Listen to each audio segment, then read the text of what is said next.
नमस्कार मंडळी. आज आपण चायनीज करणार आहोत. Mushroom paneer chilli. त्याच्यासाठी आणि बेबीकॉर्न पण त्याच्यासाठी मशरूम हाफ केलेत. पनीर एक पनीरचं पाकिट आहे, हे मोठे तुकडे करून घेतलेले. मोठा कांदा कापून घेतलेला आहे. 3 प्रकारच्या बेल पेपर्स आहेत. ते बाकचॉय आहे. हे बाकचॉय नंतर घालायचं आपल्याला. कापून ठेवलेला स्प्रिंग अनियन, ह्याच्यामध्ये क्रश केलेला जिंजर आणि गार्लिक आहे. हे क्रश केलेल्या ग्रीन चिलीज आहेत आणि हे शेजवान पेपर आहे. 1 टीस्पून घेतलेला आहे मी तो आणि क्रश करून घेतलेला आहे. हे एक पाकिट जे येतं 200 ग्रॅमचं बेबीकॉर्नचं ते आहे. ते कापून हाफ मध्ये करून उकळलेले मिठाच्या पाण्यामध्ये, म्हणजे शिजवून घेतलेले आहे ते. नाहीतर नंतर हे कच्चट कच्चट राहतं आणि त्याचा कच्चा स्मेल येतो. सोया सॉस आणि चिंग्सचा ग्रीन चिली सॉस, हे एवढं आपल्याला सामान लागणार आहे. आता आपण कृतीकडे वळूयात.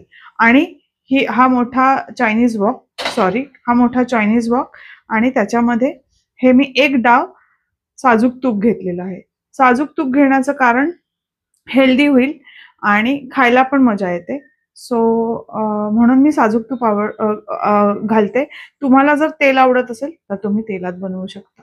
आता आपलं साजूक तूप छान गरम झालेलं आहे. त्याच्यामध्ये आधी आपण ग्रीन चिलीज घालून घेऊया.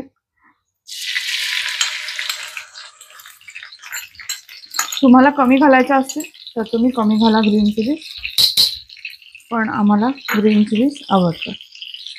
आता त्याच्यामध्ये जिंजर गार्लिक क्रश केलेलं जास्त अमाऊंट घाला, कारण की भरपूर भाज्या आहेत आणि व्हेजला थोडं जिंजर गार्लिक जास्त असेल क्रिस्पी झालेलं तर ते छान लागतं. फ्राय करून घ्यायचं.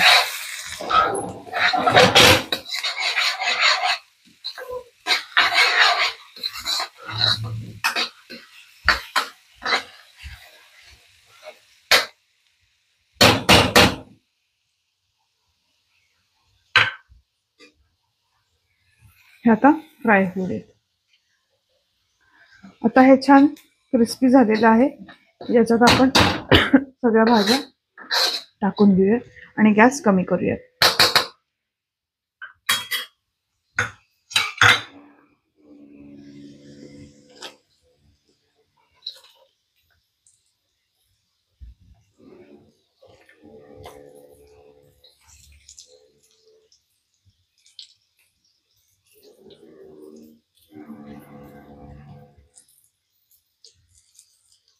कांदा घातला मी ह्याच्यामध्ये, तो परतवून घेऊया. ह्याचा पण जो स्प्रिंग अनियनचा पुढचा कांदा असतो तो पण घालूया, म्हणजे स्वीटनेस येईल. आपल्याला साखर घालण्याची गरज नाही. हा मिक्स करून घेऊया.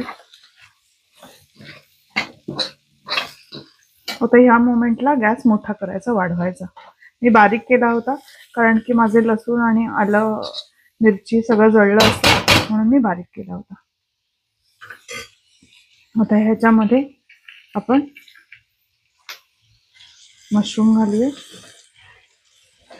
मशरूम हार्ब्स मध्ये आहेत त्यामुळे शिजायला किंचित वेळ लागेल, तर त्याच्यासाठी तुम्ही 10 मिनिटं त्या मशरूम्सना त्या सगळ्या ह्या मिश्रणामध्ये टेंडर होण्यासाठी वेळ द्या.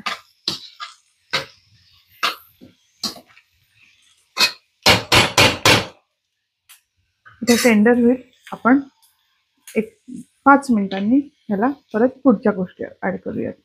आता ह्या मोमेंटला मी शेजवान पेपर घातलाय. शेजवान पेपर कॉर्न्स बाजारात मिळतात, तुम्ही तिथून चेक करू शकता. थोडासा झिंग लागतं आणि छान लागतं त्याने चायनीज.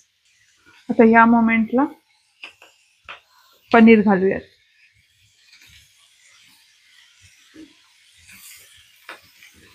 सगळ्यात शेवट बेल पेपर्स घालायच्या, म्हणजे त्याचा क्रंच राहतो. नाहीतर त्या खूप जास्त शिजल्या जातात, म्हणून लगेच बेल पेपर्स घालायच्या नाही. आता आपण उकडलेला बेबीकॉर्न घालूया आणि याला थोडं सॉफ्ट व्हायला, पनीरला सॉफ्ट व्हायला वेळ देऊयात आणि परत 5 मिनिटांनी आपण पुढची कृती बघूयात. आता ह्याच्यामध्ये आपण एक पळी भरून सोया सॉस घेऊया. सोया सॉसमध्ये मीठ असतं भरपूर, तर मीठ घालू नका आधी. 1 दीड सोया सॉस घेतलेला आहे आणि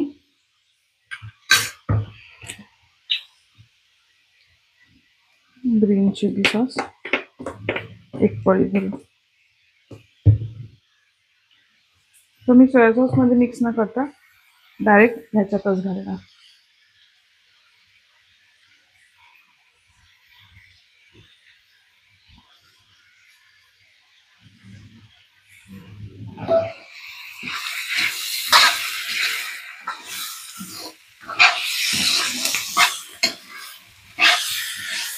आता ह्याच्यामध्ये सोया सॉस घालून घेऊ.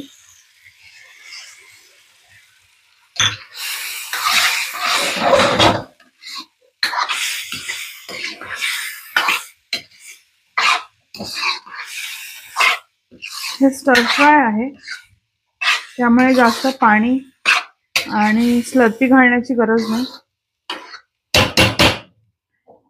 हे protein rich healthy paneer chilli mushroom baby corn बनवते मी. त्याच्यामुळे मी इथे अनफ्लेवर्ड प्रोटीन पावडर घेतलेली आहे. त्याच्यामध्ये पाणी घालून मी स्लरी बनवणार आहे. I am not using cornflower.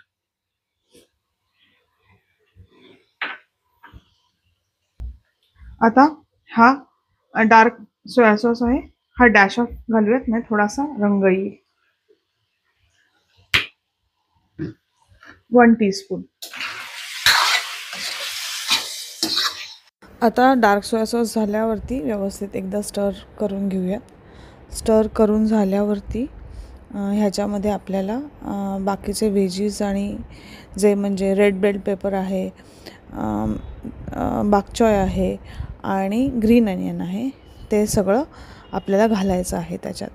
बरं, बाय द वे तुम्ही पनीरच्या ऐवजी चिकनही वापरू शकता, प्रॉन्स वापरू शकता. आता आपण आधी रेड ग्रीन आणि येलो बेल पेपर घालून घेऊयात आणि इमिजिएटली बाक चॉय घालूयात त्याच्याबरोबर आणि सगळं स्टर करून घेऊयात. स्टर करून व्यवस्थित का घ्यायचं, कारण की त्याची जी पानांच्या मागचा जो हे असतं कार्कस असतो, तो शिजायला थोडासा वेळ लागतो, म्हणून व्यवस्थित जरा स्टर करून घ्या.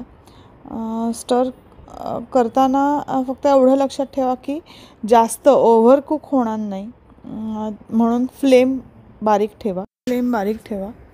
आता ह्याच्यामध्ये आपण स्प्रिंग अनियन घालून घेऊयात सगळे आणि सॉटे करूयात परत. याला तुम्ही स्टर फ्राय म्हणू शकता, सॉटेड व्हेजिटेबल म्हणू शकता, पण सॉते हा शब्द फ्रेंच आहे, त्यामुळे आपण चायनीज बनवतो आहे म्हणून आपण व्हेज स्टर फ्राय म्हणतो याला. आणि it tests really good. You can eat it with boiled noodles and add it on the top and voila. भाताबरोबर खाऊ शकता. आपला पांढरा भात साजूक तूप घालून शिजवलेला, त्याच्याबरोबर पण तुम्ही खाऊ शकता. आज आम्ही तसंच खाणार आहोत. So I hope you like this stir fry. Like, share and subscribe. आणि मला नक्की रिव्ह्यूज द्या कमेंट्समधनं की तुम्हाला माझ्या रेसिपीज कशा आवडत आहेत. त्याच्यामुळेच मला समजणार आहे मी काय राईट करते, काय रॉंग करते. Thank you so much.